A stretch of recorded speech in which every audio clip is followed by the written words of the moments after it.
live a life guilt-free. Hello guys, welcome, and I thank you for joining me here in my life journey today. This is about sharing of thoughts daily. In order to live our best life, we must have the right tool we are going to use in our life daily. Living a life is not an easy, but if we have the right tools to live day by day, facing the challenges and difficulties in life, it becomes easier for us to live a guilt-free life. This is my share with you today, guys, from my own life experiences and of course from my own reading. Why? Because I am still working with myself. And to work with myself, I have to use the right tools every day. I must read, I must work with my mindset, I have to work out with my thoughts daily, or else I cannot survive the trials, the difficulties, the challenges in this life if I don't have the right tools I am using daily.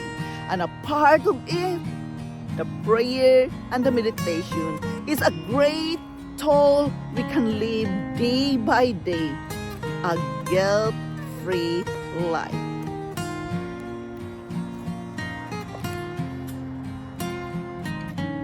Living a life guilt-free means being at peace with our own decisions. We must be willing to let go and not second-guess ourselves. It's about making the best decision we can in the best moment, based on our current knowledge, desires, and needs on moving on. To live a life guilt-free, we must work out with ourselves to enlighten our day load every day. We must acknowledge how heavy the load we are carrying every day. We must work with ourselves to enlighten our daily load. The problems, the challenges, we must work with ourselves with that by naming our guilt and writing it down. We must learn to explore the sources. We must apologize and make amends. We must learn from the past. We must practice gratitude daily. It is very important that we can acknowledge being grateful and thankful daily. We must replace negative self-talk with self-compassion. We must remember guilt can work for us, and most of all, we must forgive ourselves. To live a life guilt-free, it's about allowing ourselves to enjoy something without unhappy that we are doing wrong or something bad. A guilt-free, it's like a guilt, eating a chocolate cake made without fat. That is an example of living a life guilt-free. We must acknowledge the reason for our guilt, why you are feeling guilty. Therefore, it is very important that we can write it down. Acknowledge why you have that feeling of guilt.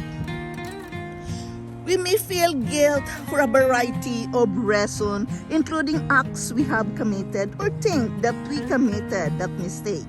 We must learn to cope with guilt and regret.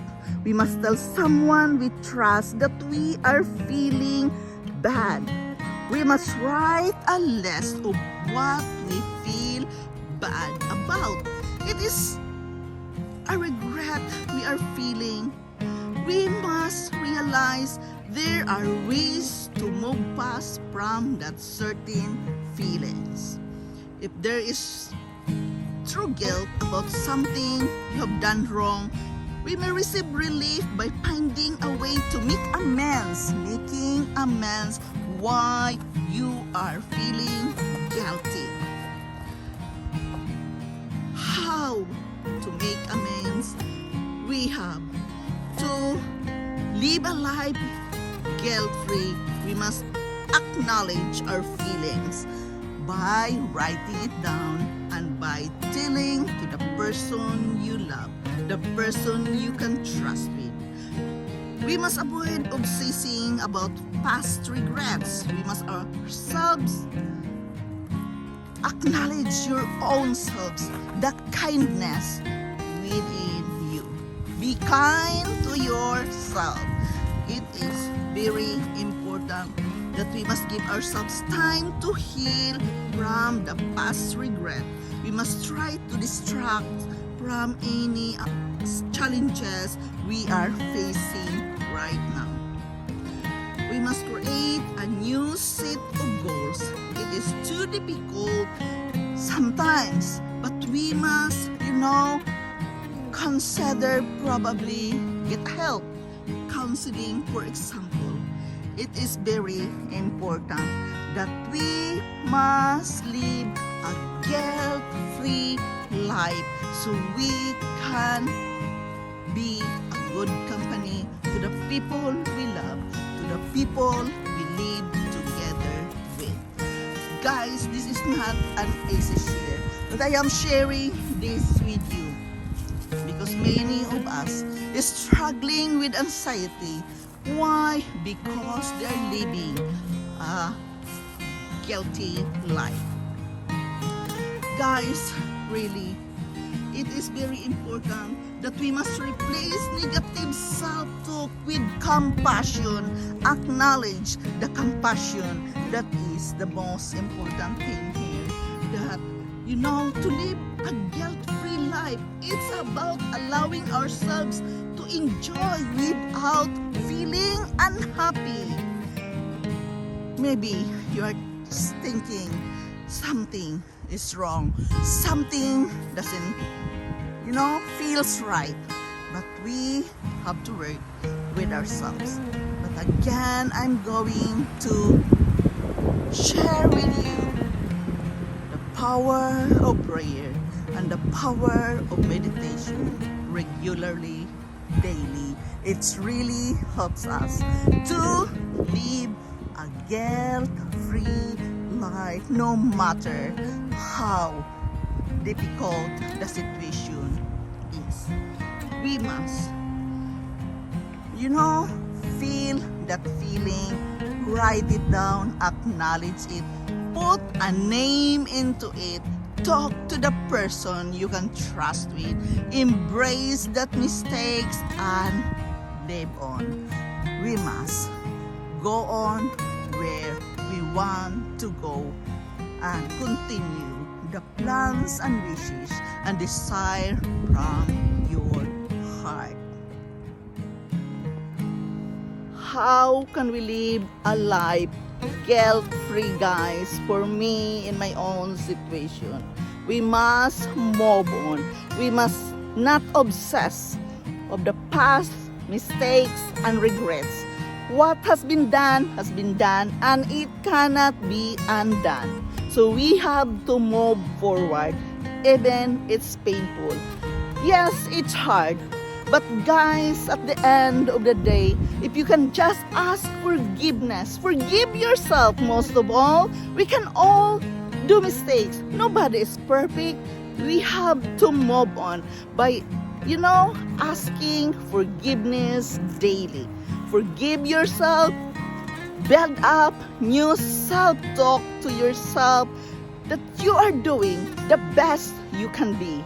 So guys, acknowledge those feelings, write it down, name your feelings and emotions, and move on. We can live a guilt-free life, but we have to work with ourselves. First, we have to acknowledge it.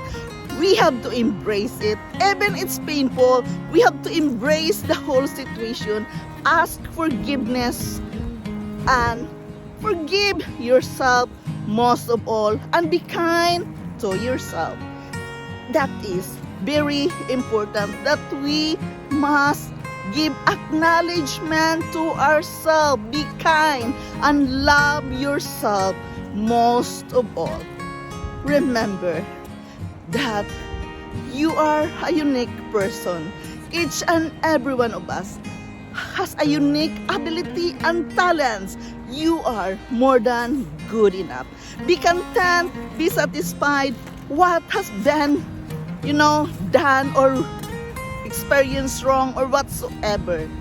Just let it be. We cannot, it cannot be undone. We cannot do anything about that anymore. So just let it be. Move on with forgiveness and embracing yourself who you really are. We can live a guilt-free life day by day.